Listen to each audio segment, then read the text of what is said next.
Os pontos de Fernando Lima. Boa noite, rádio ouvintes e telespectadores. Cá estamos nós para mais um Pontos de Fernando Lima. Falamos a partir da rádio Savana 100.2. Pode nos ver em direto no Facebook e também assistir o programa em diferido na televisão independente de Moçambique, terças e quintas-feiras às 21 horas e ouvir na rádio Savana às 12 horas de sábado. Boa noite, Fernando Lima. Seja bem-vindo a mais um programa numa semana muito cheia de informação. Sobretudo hoje, mesmo minutos antes de começarmos este programa, estamos a receber as últimas notícias da missão do FMI que esteve aqui em Moçambique, dos credores que aparentemente querem negociar com Moçambique, das eleições do Zimbábue, dos acontecimentos em Cabo Delgado, portanto... E também das eleições internas do partido governamental na cidade de Maputo. Tudo nas últimas 2-3 horas. Portanto, vamos ver como nos vai correr esta pequena maratona informativa e documentário. Muito bem, Fernando Lima, vamos ao seu tema, ao seu fato de semana, os preços da comunicação social. Penso que não é exagero dizer que a comunicação social moçambicana foi surpreendida com um boletim da República que, não obstante ter a data de 23 de julho, só chegou aos seus leitores há 2 ou 3 dias a esta parte, mais concretamente a meio desta semana. E, basicamente, este decreto do Conselho de Ministros cria uma série de taxas, muitas das quais são completamente novas para o exercício da atividade da comunicação social, quer ela seja de rádio, televisão, nas plataformas web ou na imprensa escrita, e também da própria atividade jornalística. Isto é inusitado, uma vez que até hoje em Moçambique estas taxas não são relevantes, ou seja, há taxas, eu diria, simbólicas. As taxas de rádio e de televisão, de sinal de rádio e televisão, não são tão simbólicas, são puxadas, mas todas as outras taxas não ultrapassam o simbolismo. Neste momento, todos os valores que são pedidos para o exercício da profissão e também para a atividade das empresas da comunicação social é verdadeiramente escandaloso. Ou seja, claramente há uma intenção do governo de penalizar e de criar mais dificuldades à comunicação social, que, como todos sabemos, vive tempos difíceis. E, portanto, quer-me parecer que há aqui uma atitude de cerco. Ou seja, por um lado faz-se pressão sobre os doadores para não apoiarem a comunicação social, atacam-se embaixadores e embaixadas todas as semanas, quando há a percepção de que alguém está para dar algum apoio aos jornalistas, e, por outro lado, faz-se o cerco através da pressão de natureza económica. Ora, aqui, e isto acho que é positivo, temos dezenas de pequenas publicações que não podem sobreviver se tiverem que andar a pagar estas taxas. É esse o objetivo? Não sei se é esse o objetivo. Depois, a própria maneira como toda esta operação foi montada. Eu tive a oportunidade de contactar as principais organizações representativas da comunicação social em Moçambique e nenhuma foi consultada. Eu, pessoalmente, neste momento, represento o pelouro da comunicação social na CTA. A CTA também não foi contactada sobre este assunto. Afinal, onde é que está a concertação social? Onde é que está a auscultação de pares que deve existir nestas questões? Para além disso, foi orquestrado um conselho coordenador, se não me engano, no Xaixai. Eu sei que houve um debate se toda a comunicação social deveria ser convidada. Afinal, acabou por prevalecer a velha fórmula em que está lá o governo mais os órgãos de informação de Estado e este órgão que uma pessoa às vezes não sabe se é peixe ou é carne, que é o Notícias. Ou seja, o Notícias, quando convém, é privado. Quando deve servir a outros objetivos, nomeadamente neste enquadramento, já está sentado ao lado da televisão, da televisão e da rádio. Aliás, não sei em que contexto o diretor do Jornal Notícias falou, mas parece-me que ele avançou, ou pelo menos daquilo que eu leio, daquilo que eu li, parece uma proposta meio assassina, meio censória, meio lei do Chamboco, que é de se criar um órgão regulador, ou seja, não estão satisfeitos com o Conselho Superior de Comunicação Social, que em todos aqueles anos de existência só nos conseguiu revelar, sobretudo, uma faceta censória e de intimidação da comunicação social, mas não contentes com esta organização, querem mais uma outra organização. Para quê?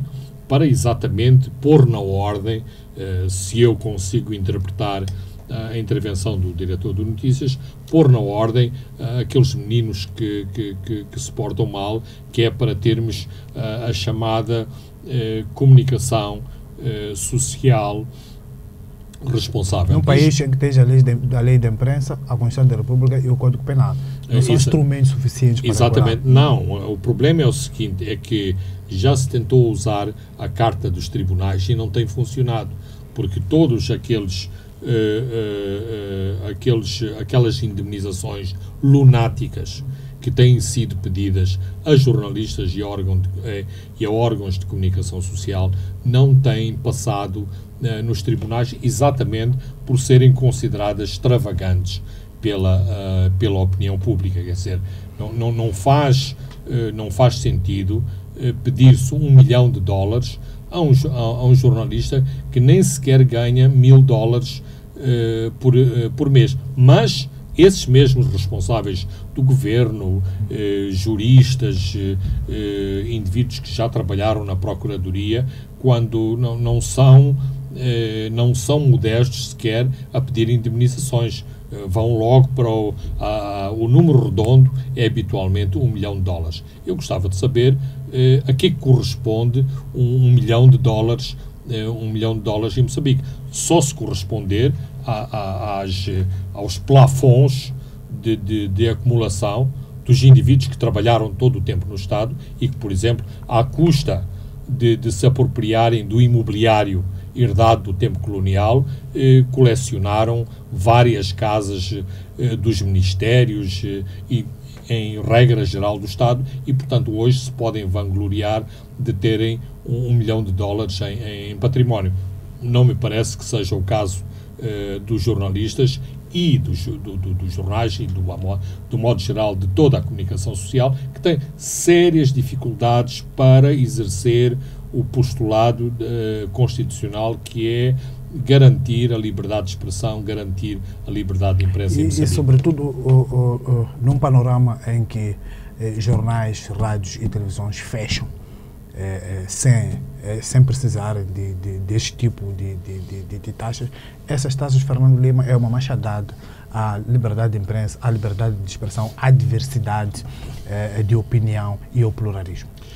Completamente. É assim, enquanto que há um grupo de pessoas que eu direi corajosas e que tentam remar contra a maré todos os dias, todas as horas, por exemplo, o esforço que fazem estes jovens que mantém de pé as rádios comunitárias nos distritos sob constante ameaça de administradores, de primeiros secretários. E constituída por voluntários. São rádios sem fins lucrativos. Sem fins lucrativos. Ora, nesta tabela tem que pagar 2 milhões de meticais para um averbamento do seu registro. Aliás, há muito tempo que é uma grande contestação das rádios comunitárias serem equiparadas a rádios comerciais, o que não é verdade.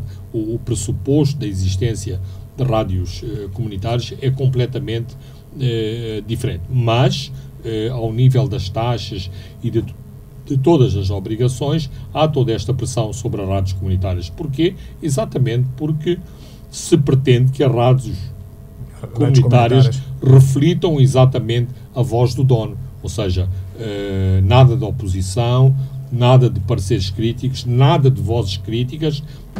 A rádio comunitária é como que a voz oficial do administrador lá do sítio, que gosta de ouvir, digamos, em circuito fechado o seu próprio discurso. Ora, o Gabinete de Informação e, eventualmente, o Governo, que andou mal assessorado neste tipo de decisões, exatamente ao tomarem esta iniciativa das taxas e taxinhas, estão a dizer que não gostam da comunicação social e que querem exercer represálias sobre a comunicação social moçambicana. E há espaço, Fernando Lima, para se declarar ou para se pedir, solicitar a inconstitucionalidade, sobretudo da parte material deste decreto? Isto choca com o princípio constitucional de direito à informação?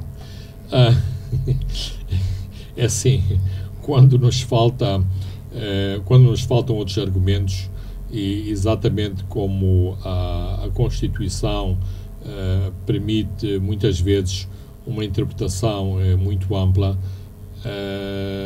digamos que à partida é fácil esgrimir o argumento da inconstitucionalidade. Pode-se ir por aí, em termos objetivos, e na minha visão, é isso que se pretende. Aliás, do meu ponto de vista, é isto que vem acontecendo desde 1990-91. 90-91 correspondem a quê? Correspondem à publicação da nova Constituição de novembro de 1990 e depois à publicação da primeira lei de imprensa pós-independência em agosto de 1991. Portanto, aquilo a que eu tenho assistido desde estas duas datas de referência é uma grande pressão, não de tornar a lei muito mais simpática, não de alargar os campos das liberdades, do pluralismo, da diversidade, mas, sobretudo, de cercear essas mesmas liberdades. Ou seja, aquelas pessoas que perderam a oportunidade de ter uma lei muito limitada, muito coerciva, à altura da Constituição e da nova Constituição, e temos que ver que a nova Constituição e a lei de imprensa surgiram porquê? Surgiram porque estávamos em guerra com a Renamo, porque a Renamo exigia uma Constituição liberal, porque a Renamo exigia aquilo que, em termos de teoria constitucional, é um Bill of Rights, portanto, uma parte na Constituição em que são garantidos direitos individuais fundamentais, onde se insere a questão da liberdade de expressão e da liberdade de imprensa e, portanto, digamos, todo o setor mais ortodoxo da elite do poder estava na defensiva na altura. Ora, aquilo que temos assistido é exatamente essa elite mais ortodoxa, mais conservadora, a tentar ganhar espaço pelo facto de continuar acantonada no poder e, portanto, tentar que os moçambicanos sejam menos informados, tentar controlar e manipular a informação e, em última análise, pôr uma coleira e um assaimo nos profissionais da comunicação social em Moçambique. Muito bem, Fernando Lima, vamos a um outro tema. Frelimo elege cabeça de lista para Maputo. Já aconteceu, Enéas Comicho foi eleito os cabeça de lista Frelimo para a cidade de Maputo, derrotando nas eleições os outros dois, Fernando Subana Júnior e Razak Manique. É um resultado que esperava. Absolutamente. A partir do momento em que a Comissão, e acho que o dissemos aqui anteriormente, a partir do momento em que Inês Comices, não submetendo a sua candidatura no prazo em que o devia fazer e tendo sido escolhido formalmente pela Comissão Política para ser o cabeça de lista à cidade de Maputo, não havia outro desfecho. Por exemplo, Samora Machel Júnior interpôs um recurso, fez os argumentos que fez, até agora resultados produzidos, zero. Portanto, há um partido que gosta de invocar a democracia, inclusivamente invocar uma democracia interna que outros partidos não têm, mas que neste caso concreto se portou como um partido autoritário e trazendo uma grande frustração em muitas das suas bases e em muitas das eleições setoriais que aconteceram um pouco por todo o país, uma vez que estamos a falar de 53 municípios. Espera uma comunicação pública nos próximos dias de Samito de Samora Machel Júnior aos seus apoiantes, aqueles que sustentaram a sua candidatura? Bem, eu acho que Samora Machel Júnior, para ser coerente, terá que fazer isto e terá que se pronunciar fora da caixa, se é que quer merecer os apoios, o respeito das pessoas que em si confiaram na capital do país.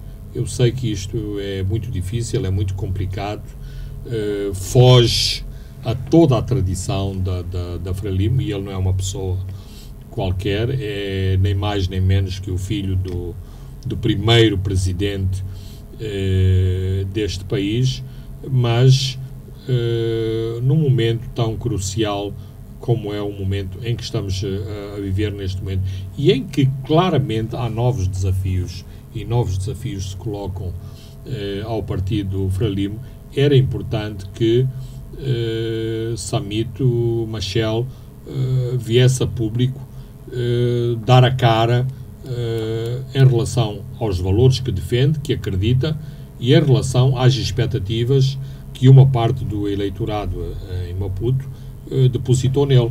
Porque é assim, se isto não acontecer, o que é que sobra?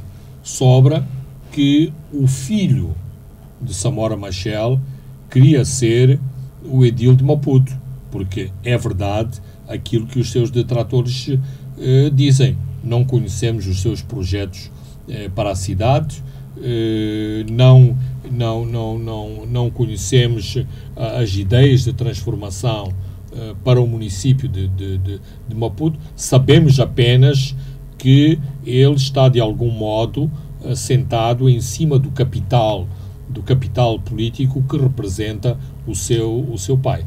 Vamos fechar, Fernando, mas o tema tem que ver com os cabeças de lista. Vamos um pouco para a cidade da Beira, a segunda autarquia politicamente mais importante. Augusta Maeta, que é a secretária permanente de Sofala, foi eleita pela Frelimo, vai defrontar Davis Simango e provavelmente Manuel Bissopo. A Augusta Maeta tem músculo político suficiente para ombrear com estes dois candidatos no bastião da oposição? Eu penso que vai ser uma tarefa muito difícil para esta jovem. Talento, qualidade, inteligência não lhe faltam. Tem também a seu favor o facto de ser da Beira, numa cidade super bairrista, super regionalista, que tem orgulho nos seus, e em última análise, portanto, a Augusta não deixa de ser a filha do inspetor Domingos Maíta, Domingos Maíta, mas também sabemos que a Beira é uma cidade da oposição. Portanto, aqui e noutras cidades, claramente pelo formato legal, pela forma como as candidaturas e as corridas eleitorais vão decorrer, a Frelimo vai tentar fazer a divisão do voto da oposição. E pode ser que tenha sucesso, pode ser que seja o insucesso total. Não nos esqueçamos que David Simango, na primeira vez que concorreu à cidade da Beira em desafio à Renamo, cilindrou por completo o candidato da Renamo, Manuel Pereira, e, portanto, não houve qualquer chance nem para o candidato da Renamo, nem para o candidato da Frelimo. Por exemplo, é o que vai... Desta vez, aparentemente, a Renamo está forte. A Renamo está forte, mas, por exemplo, nesses casos, o aparecimento de 3 candidatos eventualmente não funciona. Por exemplo, em Climane, o candidato da Renamo é Manuel Araújo.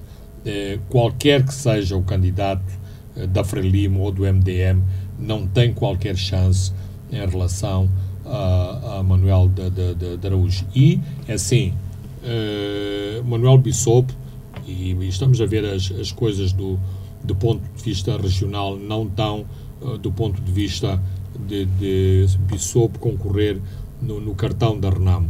O Manuel Bissopo não é uma pessoa da Beira, não é conhecido como um residente, como um antigo residente da cidade da Beira, o que causa problemas. Mais todo este ruído em relação a Geraldo Carvalho, que não saiu, tanto quanto eu sei, não saiu do MDM, também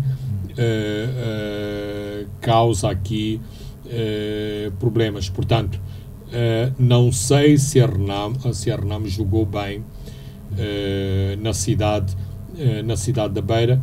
De qualquer forma, vai ser muito difícil para Augusta Maíta reverter a seu favor as simpatias do eleitorado quando, vamos dizer, pesos pesados como Lourenço Bulha sussurraram miseravelmente numa cidade em que ele é super conhecido e também tem um grande peso económico na cidade da Beira e na província de Sofala. Muito bem, vamos a um outro tema. Nilce anuncia esforços para acabar com ataques em Cabo Delgado. No último comício que orientou em Tete, fechou a visita. A Filipe Nilce anunciou esses esforços e afirmando que iria falar com seus homólogos de Malawi e também da Suazilândia para coordenar esse esforço. É o Nilce Fernando Lima que nos comícios de Niassa e de Tete tem transmitido uma mensagem de desconforto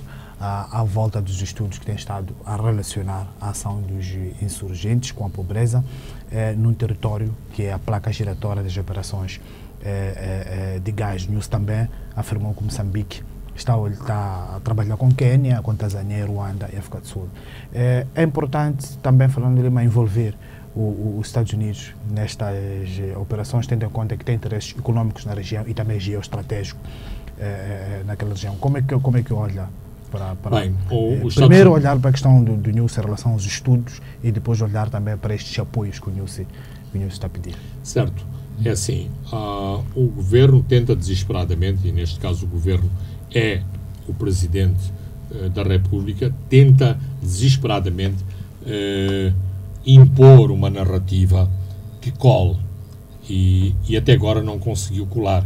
Ou seja, o Presidente avança numa direção e a opinião pública, os média, os intelectuais, os académicos deste país têm toda uma série de outras interpretações deste fenómeno do jihadismo de Cabo Delgado, que o governo tem todo o interesse em 2 ou 3 pontos fundamentais.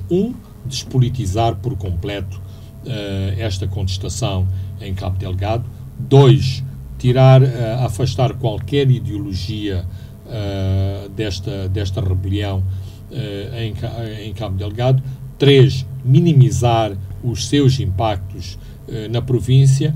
4, atribuir-lhes um estatuto de elementos criminosos de delito comum, portanto, equiparar este potencial jihadismo, esta potencial militância a favor de uma determinada causa,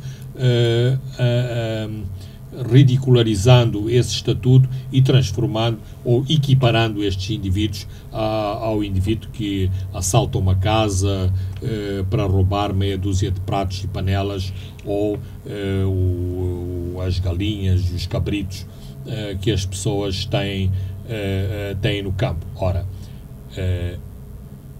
eu sei que isto é, digamos, a pressão para consumo público.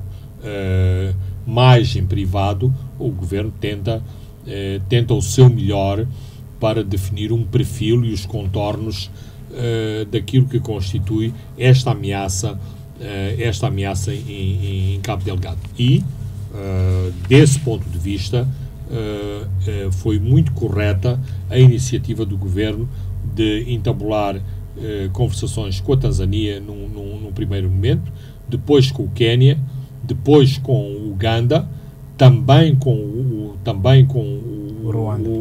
Ruanda, que são focos de instabilidade, ou têm focos de instabilidade resultantes desta atividade que eu lhe vou chamar jihadista, por comodidade do termo. Agora, este para mim quer-me parecer que é o foco central, mas há outros fenómenos que não têm necessariamente que ser os fenómenos principais, mas todos os outros fenómenos de marginalização, de exclusão, de pobreza, de ignorância, contribuem para que estas pessoas se sintam atraídas. Por exemplo, porque o que explica que pessoas de Nacala, pessoas de Nampula, mesmo de outras províncias da Zambésia e do Niassa, há alguns relatos que há pessoas que vieram da África do Sul e também aqui do Sul. Qual é o objetivo de se juntarem a estes jovens de Cabo Delgado? Não é? Há um objetivo comum, e o objetivo comum tem uma base ideológica. Depois, se conseguem ou não esgrimir corretamente essa argumentação, é outro debate. Que há uma influência ideológica dos moçambicanos que vão ao Sudão e que vão à Arábia Saudita, os chamados wahabitas, claramente há também esta influência. Estas pessoas acreditam mesmo na Sharia, acreditam num Estado islâmico e gostariam de ver as situações alteradas em Moçambique. Portanto, a declaração ou a argumentação do Presidente para consumo público tem as suas limitações. Agora, o envolvimento dos Estados Unidos. Os Estados Unidos, há muito tempo que tinham acordado para esta realidade. Não é por acaso que, por exemplo, os programas do Millennium Challenge Account, que é um programa que entregou a Moçambique a fundo perdido 500 milhões de dólares. Ora, 500 milhões de dólares é metade de 1 bilhão de dólares. Este dinheiro foi consumido aonde? Nas províncias do Norte. Exatamente porquê? Porque projetos de infraestruturas são estruturantes para o desenvolvimento destas províncias, para corrigir assimetrias nessas mesmas províncias. E um dos pavores americanos é exatamente que se desenvolva este jihadismo no norte de Moçambique, sobretudo naquilo que eles definem como o corredor de Nacala, que é de algum modo a fronteira artificial do próprio radicalismo islâmico. Porquê? Porque todas as suas fontes de informação, ao longo dos anos, têm vindo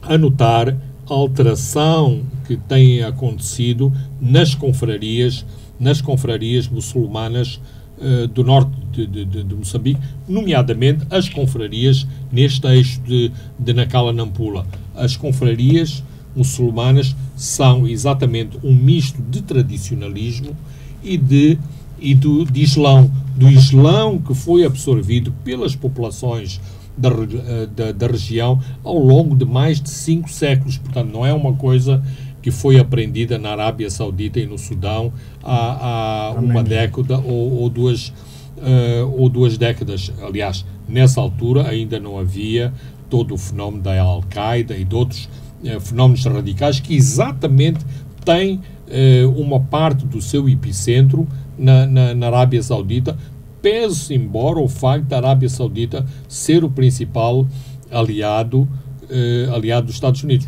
Osama Bin Laden é um saudita. As pessoas que participaram nos ataques às Torres Gêmeas e a outros atentados nos Estados Unidos eram todos sauditas. Uma parte dos mujahideen do Afeganistão vem da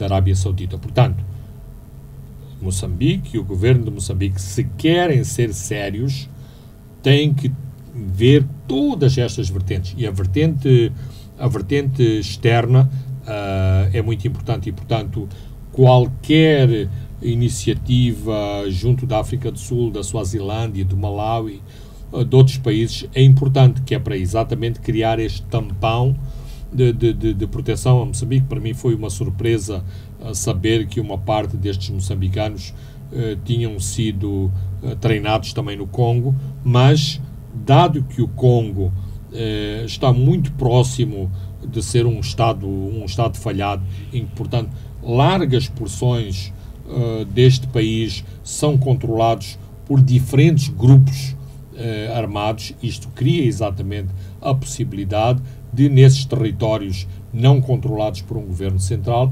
haver todo este tipo de atividades, nomeadamente atividades de treinos de militantes jihadistas. Muito bem, Fernando Lima, vamos a um brevíssimo intervalo e voltamos já. Pontos de Fernando Lima. Boa noite, rádio ouvintes, telespectadores, estamos de volta à segunda e última parte dos pontos de Fernando Lima. Continuamos com o Cabo Delgado. Fernando Lima, o Mediafax de hoje reporta que foi raptado um homem, um sul-africano, André Heineken, por homens encapuzados que vestiam o uniforme militar. Entretanto, este homem já foi localizado pela esposa no hospital de Moeda. Há também nessas operações um pouco de nervosismo. Muito nervosismo, porque uma pessoa, naquilo que se convencionou chamar de rapto, não pode aparecer num hospital público depois de consumado o rapto. Ou seja, acho que há uma expressão lá no Mediafax que diz qualquer coisa como raptado pelo Estado. Parece que este senhor Heineken, que é uma pessoa bastante conhecida lá em Palma, pelos estudos que faz de ambiente, foi raptado por forças do Estado, forças militares, foi ferido por essas mesmas forças e depois foi depositado no hospital em Moeda, onde, segundo a esposa, permanece também às ordens da polícia. Portanto, aqui há algum desnorte neste tipo de ações. Eu espero que a polícia tenha uma explicação do que é que os levou a deter um sul-africano nestas circunstâncias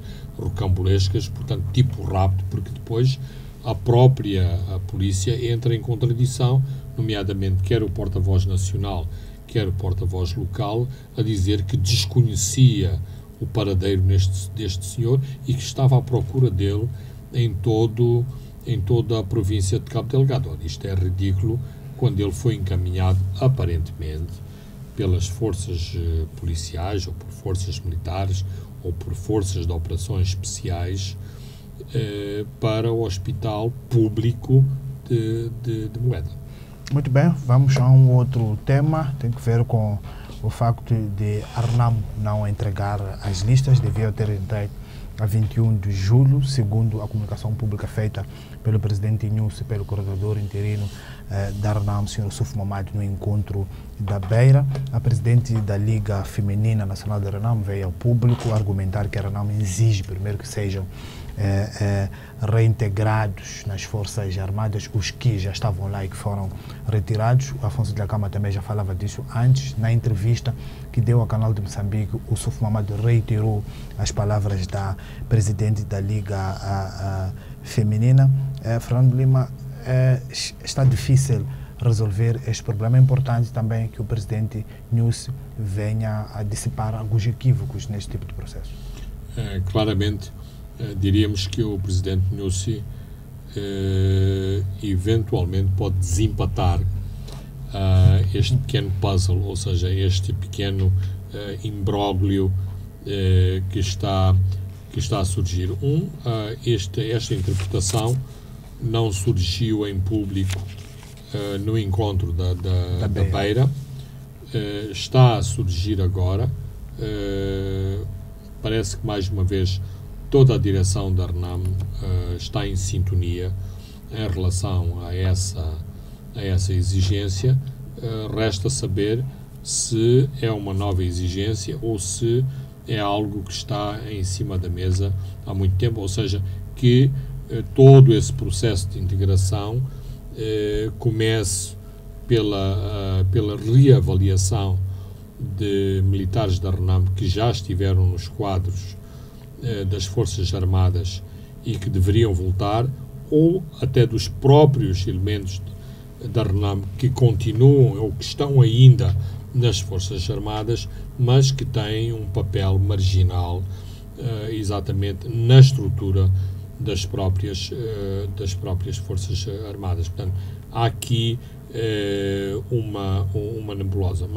Mas eu diria que não é só o público que tem que ser esclarecido.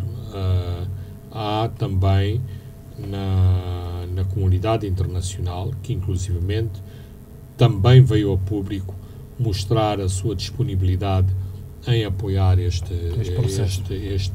processo, que gostariam de ver clarificada esta questão das listas, se são as listas que devem avançar primeiro ou se é a requalificação dos membros da Renamo nas Forças Armadas que tem que acontecer como primeiro ponto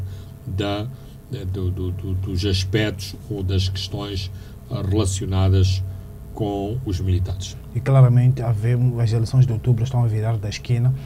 Claramente vamos às eleições sem esse assunto ter sido resolvido. É uma possibilidade e, repito, a questão de fundo é se não há passos concretos em que a cada passo corresponda um ganhar de confiança entre as partes, claramente a Renamo não vai desarmar.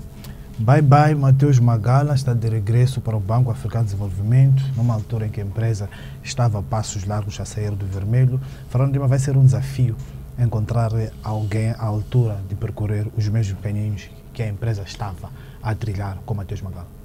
Bem, eu espero que Mateus Magala tenha deixado alguns pozinhos de contaminação no setor público empresarial, por forma a que aquilo que ele tentou implementar, e algumas coisas ele levou a cabo com sucesso, que isto possa ser replicado noutras empresas do setor público. Essa será o maior desafio. E claro que é preciso encontrar uma pessoa com um perfil para levar a cabo estas reformas. As reformas, aquelas que ele ainda não implementou, estão todas no papel, estão todas escritas, nomeadamente o plano de desenvolvimento para a empresa e para o setor energético, mas é preciso uma pessoa de pulso para implementar estas ideias e estes planos, uma vez que a resistência à mudança foi muita.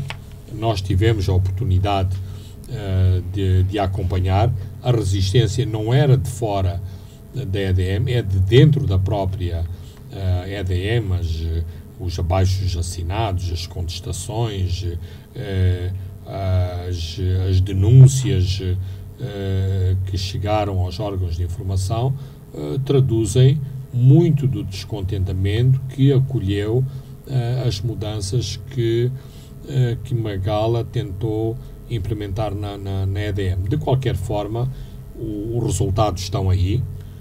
Digamos que a personalidade do Dr. Magala não era uma personalidade consensual, é uma pessoa de trato difícil, de relações pessoais difíceis.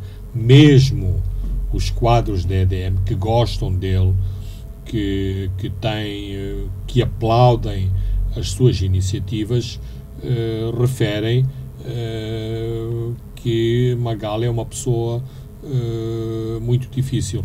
Mas o problema aqui não é tanto da sua personalidade, é o que importa neste caso concreto são as suas ideias, as suas iniciativas para uma empresa que é uma empresa estruturante no desenvolvimento de Moçambique e também no apoio à economia de Moçambique.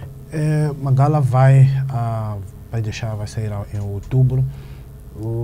É importante Moçambique ter um moçambicano no topo do BAD que coopera com Moçambique, sobretudo na área de energia.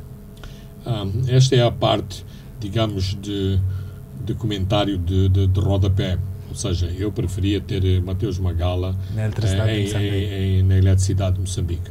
Mas, já que não o podemos reter, já que nem Filipe Nyusi conseguiu reter Magala, ou seja, a machadada final foi a reunião de Cabo Verde entre o presidente da Adesina do BAD e o presidente de Moçambique, porque Magala, ao contrário de outras teorias que eu já ouvi, ele assumiu um pouco esta posição de Pôncio Pilatos, ou seja, o seu futuro deixou-o nas mãos da Adesina e de Nyusi. E, portanto, aquilo que eles decidissem estava bem para eles. Portanto, aquilo que foi decidido foi que ele devia retornar ao BAD. Claro que é importante haver um moçambicano como vice-presidente. Hierarquicamente é a posição número 3 no banco. Ganhamos pontos em relação ao presidente do BAD. O BAD, nesta altura de carestia de fundos externos, tem sido um aliado vital para muitos projetos em Moçambique, nomeadamente projetos energéticos. A presença de Magala no BAD abre as portas para mais moçambicanos chegarem ao BAD, para mais cidadãos da África Austral chegarem ao BAD, para mais cidadãos daquilo que se convencionou chamar de países da CPLP ou dos PALOP chegarem ao BAD. Nós conhecemos o BAD como uma organização muito influenciada pela francofonia, pela África Oeste.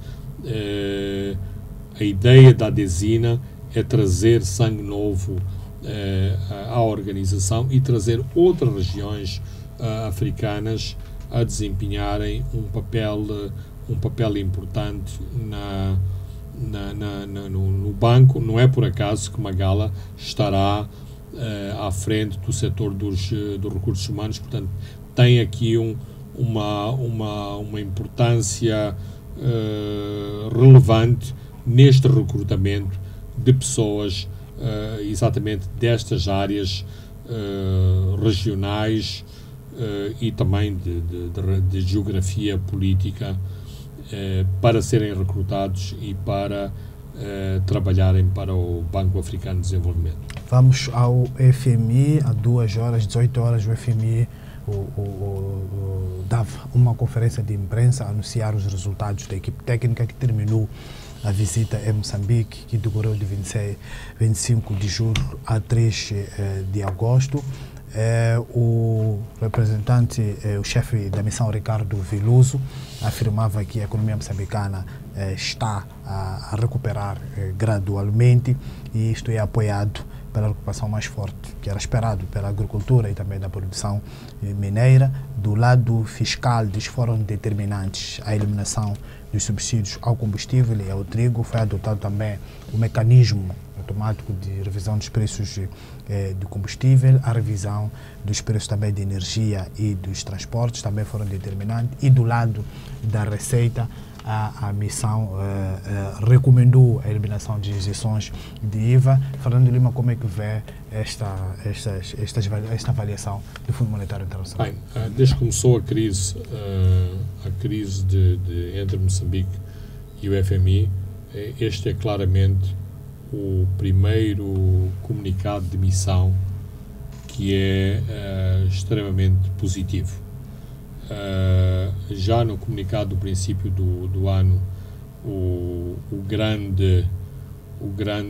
a grande figura do FMI era Rogério Zandamela, o governador do Banco de Moçambique, torna-o a ser, e os reparos do comunicado vão exatamente e mais uma vez para o lado do Ministério da Economia e Finanças, nomeadamente em relação aos salários, em relação aos salários dos funcionários do Estado mais bem pagos, em relação às contratações, em relação às despesas e depois, aliás, já mencionaste isto aqui, por favor, paguem o IVA, por favor, paguem aos fornecedores, ou seja, a economia tem que funcionar em todas as direções. Se o Estado, que é o grande pagador deste país, e é o grande contraente de serviços e também motor de desenvolvimento, nomeadamente de infraestruturas, se não pagar os seus compromissos, isto compromete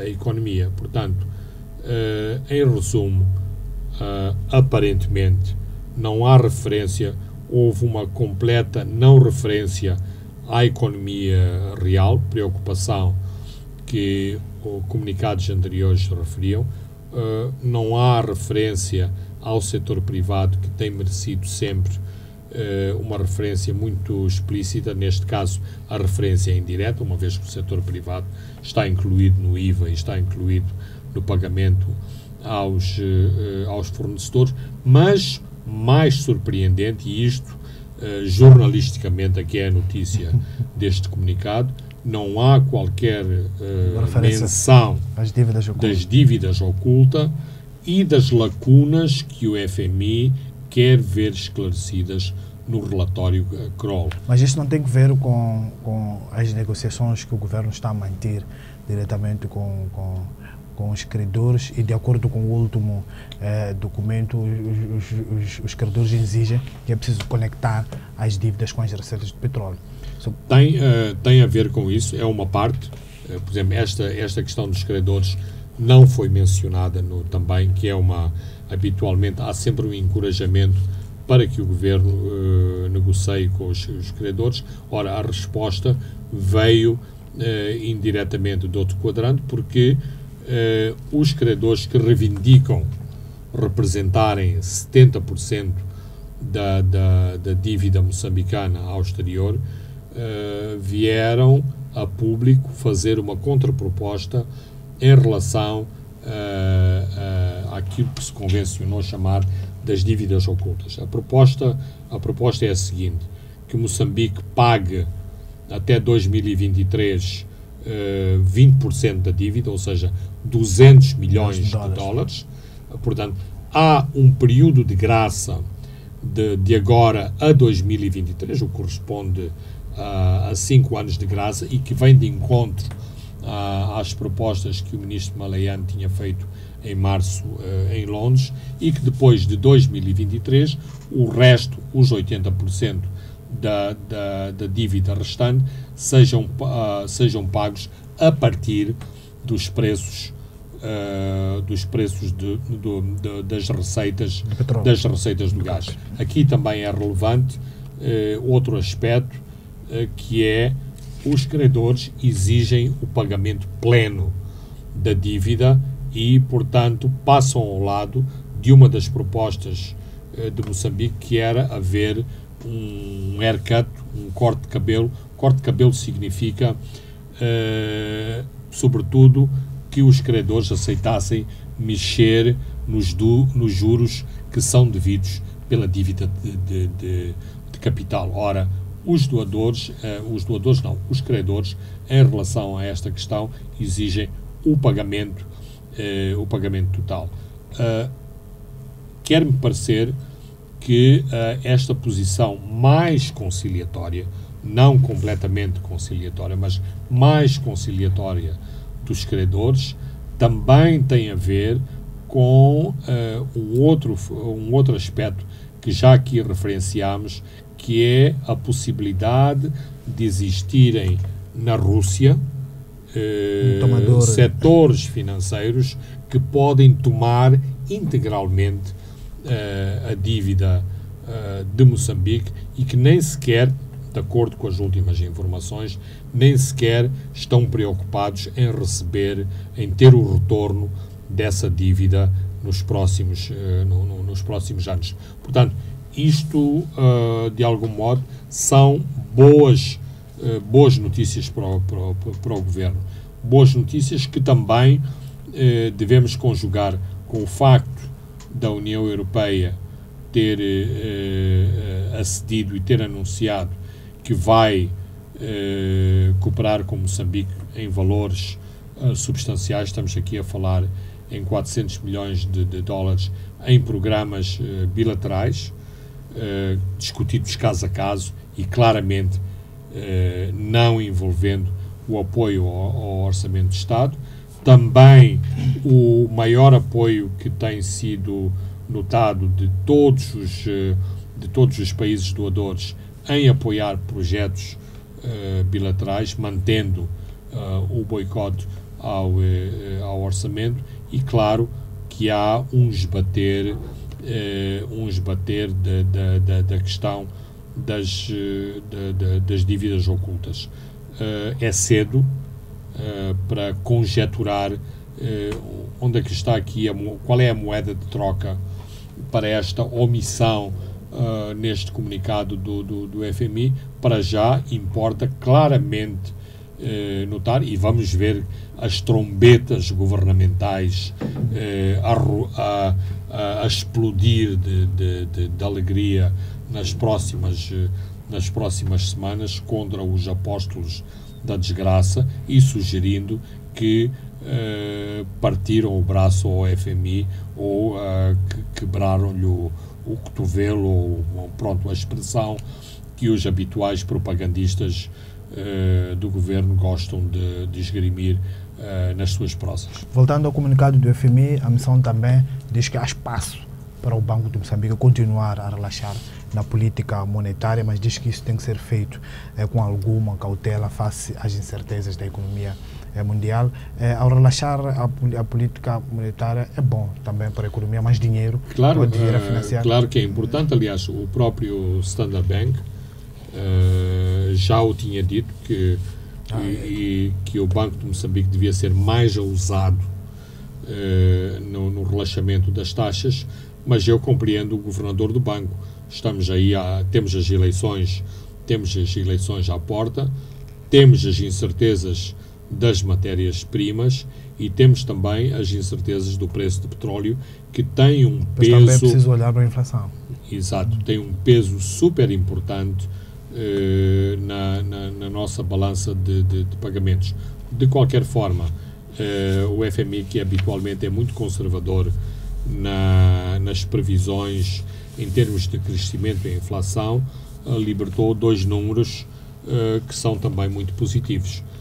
Uma inflação acumulada para dezembro na ordem dos 6,5% e um crescimento entre 4% e 4,5%, quando anteriormente tinham vaticinado que este ano o crescimento do PIB, do Produto Interno Bruto, seria abaixo do ano passado e, portanto, se cifraria à volta dos 3%. Ora, isto são notícias positivas e isto significa, não obstante os seus detratores, que Zandamela, pelo menos na parte que lhe compete, está a fazer bem o seu trabalho. E as reservas internacionais cobrem cerca de 6... Continuamos aquele velho pois, as reservas, segundo o FMI, vão dar para cobrir 6,8 meses das nossas importações de 2019. Mas aqui há um truquezinho, porque exatamente as nossas reservas externas decorrem de não pagarmos aos nossos credores. Há outro aspecto que eu me ia esquecendo e que é extremamente relevante, porque é também muito, muito atual. Este mês talvez tenha sido o mês em que o Estado sentiu mais dificuldades para pagar salários.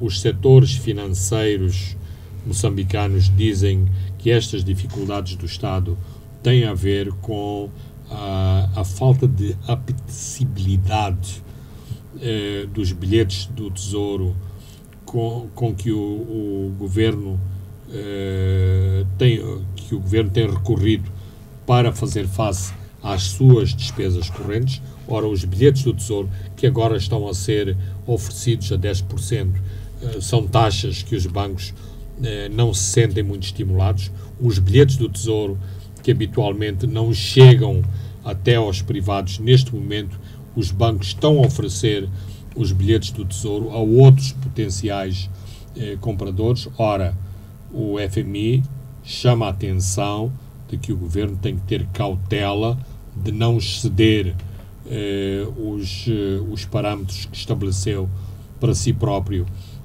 no final do ano passado, e me parece mais difícil de cumprir, que Moçambique deve recorrer a donativos e a créditos altamente condicionais, externos e a créditos concessionais para fazer face aos seus constrangimentos. Isto me parece muito, muito difícil, porque Moçambique tem desesperadamente batido a todas as portas atrás desses mesmos créditos e está claramente difícil.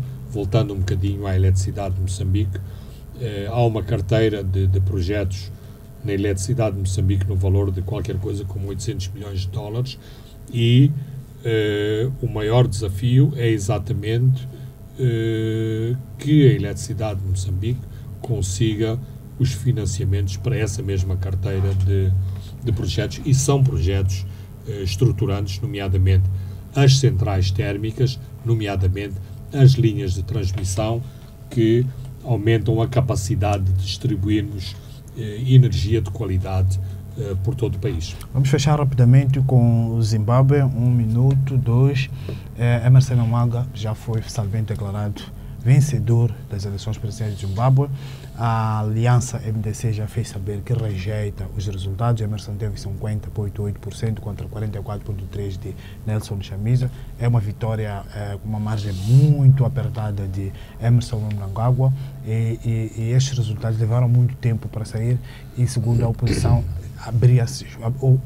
abriu-se espaço para manipulações de números. Tem o mesmo entendimento, Fernando? Não, os números claramente foram manipulados. Por que foram manipulados? Porque estavam a ser contados desde que encerraram as urnas. E aliás, os votos às presidenciais foram os primeiros a ser contados, só foram os últimos a serem libertados. Exatamente. Portanto, há aqui uma manipulação. Em que é que consiste esta manipulação? independentemente se houve ou não fraude. A manipulação é que se pretende, e já vimos isto noutros países da África Austral, pretende-se criar este cenário psicológico decorrente do sistema eleitoral zimbabuiano, que é um sistema maioritário, ou seja, em que o vencedor tem a maioria dos votos, não há voto proporcional, não há eleição de deputados por via proporcional. Ora, isto deu uma grande margem de resultados positivos para a ZANU-PF, criando este impacto psicológico. Se, ao nível do Parlamento, a vitória da ZANU foi tão contundente, deverá acontecer o mesmo nas presidenciais. Ora, o método de apuramento do presidente é completamente diferente. Há apenas um círculo eleitoral, o voto é aquilo que representa o voto total neste candidato ou naquele candidato. Por isso mesmo, aqui há uma grande aproximação entre a votação em Nelson Chamisa e Emmerson Mnangagwa e, portanto, digamos que em termos, estamos a falar de 23 candidatos, significa, tal como dissemos, que 21 candidatos foram completamente irrelevantes. De qualquer forma, e mesmo com estes resultados que estão a ser contestados, Mnangagwa ultrapassou a fasquia dos 50% em 0,8%, tendo um resultado abaixo disso, forçariam uma segunda volta entre os dois candidatos mais votados. Muito bem, o assunto Zimbábue vamos continuar a debater aqui nos próximos programas. Aliás, o MDC e Nelson Chamisa prometem levar luta para os tribunais. Os apoiantes de Nelson Chamisa e do Aliança MDC estão nas ruas de Harare. É um tema que ainda promete para os próximos programas. Infelizmente temos 6 mortes contabilizadas, excesso de força na rua, e isso não é uma boa propaganda para o Zimbábue, que precisa de atrair a comunidade internacional ao desenvolvimento. E não é bom também para o corredor da Beira, que já estava a começar a respirar um pouco com a estabilidade, a aparente estabilidade do Zimbábue. Fernando Lima, chegamos ao fim de mais um programa. Eu sou Francisco Carmona, André dos Santos se encarregou da parte técnica. Boa noite, nos vemos de hoje a 7 dias. Pontos de Fernando Lima.